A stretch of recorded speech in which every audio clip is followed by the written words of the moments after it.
Mga boss, at freezer ban naman to. Close ban na freezer ban to. And then 6UC1 na Euro 2. Ito, check natin to. Medyo ito sariwa rin ito, 8 stud din siya. And then ang size ng kanyang gulong niya 80 at 275 by 80. Ang rim niya 225.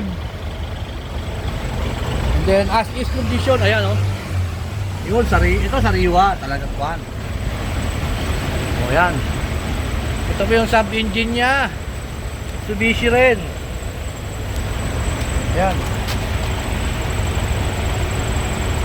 Yung malabo lang. Ayan, Mitsubishi. With AC/DC socket din. Ayun, pangilalim. Ang ganda ng pangilalim. Yun. Airbag suspension po Airbag. Original body niya to. With toolbox. Ito. Single differential. Ayun. Talagang ang ganda ng pangilalim mga boss. Ayan Pwedeng labanan to mga boss. Pwedeng labanan. Ito yung kanyang body niya And then double lock. Ito yung loob. Ganda ng loob. Talaga na okay na, alright pa Pwedeng labanan boss. So ayan mga boss napakaganda, napakasariwa, walang damage.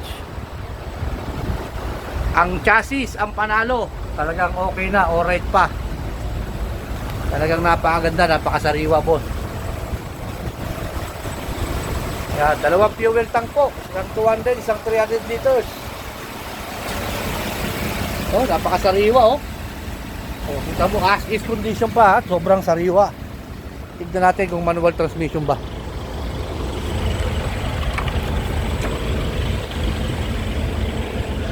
Ayun, jackpot, manual transmission.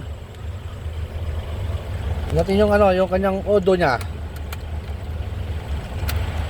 Walang battery. Hindi natin makikita yung odo niya, mga boss Patay yung kanyang walang battery. Patay ang battery. Napakaganda po ng unit. Pwedeng labanan mga boss. Ayan mga boss pwedeng labanan yan. Freezer ban po yan, freezer ban. 6UC1 ang makina, Euro 2. Magandang buhay, naghahanap ka ba ng truck sa Subic? Tumawag na kay Subic Truck TV at magpagay.